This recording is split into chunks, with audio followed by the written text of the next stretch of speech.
get me to remember 1985 is really tough. There's been quite a bit happened since then, but it was a really strange experience, particularly for me. I was coming towards the end of my contract. Looked like I was going to be released from the club, and probably if I'd have had a decent first half in a reserve game, Bob Stoker would have taken me to Carlisle. As it was, I was rubbish in the first half, so he left. Second half I did a lot better, and then we had a situation where Clive Wilson and Gordon Smith both got ill, and I was probably the only left-sided player left at the club, so Billy McNeil chucked me in leading into the end of the season. So it was strange for me. I was loving every minute of just playing with total freedom because I knew I had nothing to lose, if I'm going to be really honest with you. And then as we got towards the end of the last few games, I remember going away at Portsmouth and getting a win there to really give ourselves a good chance. But then on the bank holiday weekend, we played Oldham at home and drew 0-0, which was a strange game for me because obviously I'm delighted to be playing in the first team, but my best mate Jamie Hoyland got stretchered off with a knee injury and went in for surgery that week. And then on the Monday we were away at Notts County, and I don't know why, for some reason I was playing as a centre forward up against big Brian Kilcline. At half time we were 3-0 down. Notts County were at the bottom of the table, we were 3-0 down. And I remember fans getting into the changing room at half time, which would be unheard of nowadays with security that goes on, wanting to get to the players, wanting to fight us. And I think there was probably only Mick McCarthy who wanted to fight back with them. I certainly didn't. We managed to clear that. We went out second half and I got a couple of goals, but we still lost the game 3-2. So we came into that final game, Charlton at home, needing a win to guarantee us promotion, albeit on goal difference. And I think there was about 3 or 4 teams who all could have taken that final third promotion place.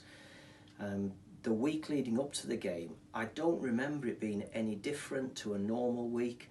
I don't even remember being nervous, whether or not we were just really confident or whether there was just no hype around it. I really don't know, but there certainly wasn't the hype that goes in today's football now. You know, I can't imagine how much scrutiny would be on Manchester City if they were going for promotion in the current climate. So we get to the game.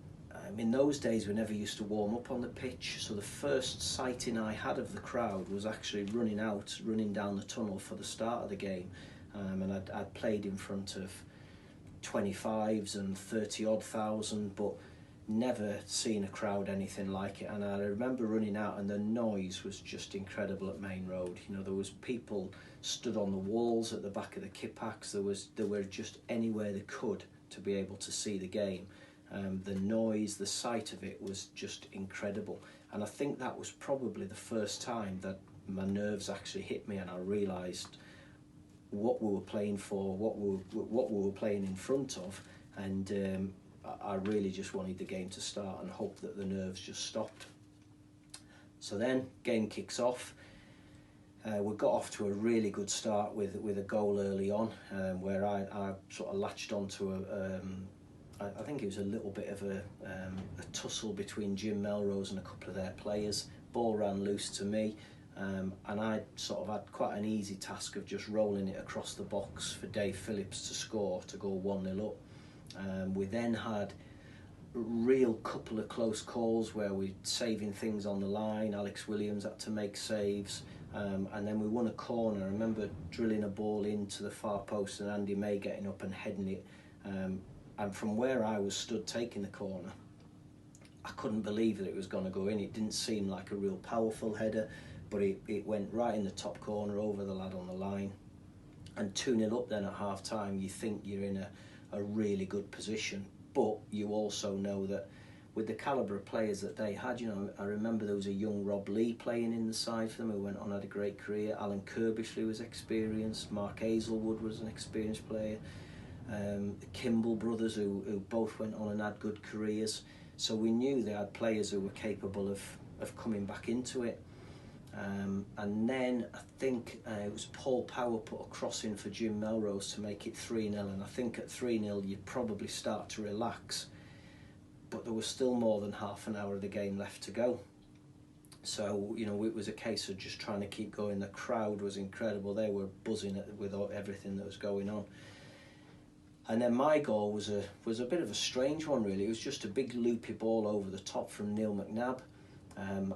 I chased it, not thinking I was going to get it, because the goalkeeper looked like he was just going to clear it up. But the goalkeeper was a young kid, a 16-year-old lad, who we were told had been called back off an outward bounds course. His season had finished with the youth team. They got injuries to 2 goalkeepers during the week, and this boy, I think it was Hamshaw, got called back from this outward bounds course, thrown into this game in front of 50-odd thousand at Main Road, and he froze on the edge of the box, and I managed to just nip in, take it round him and slot it home.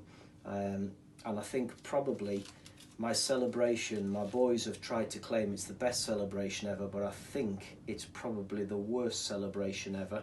I don't know what came over me, I don't know what I was thinking about, I don't even know what I did, if I'm going to be really honest with you, but it's a celebration that keeps getting thrown back at me for good and for bad reasons, and it's something I'll have to just live with. So that made it 4-0. Dave Phillips got a 5th to make it 5. We conceded a goal late on, but we were never in doubt. The result was never in doubt at that point.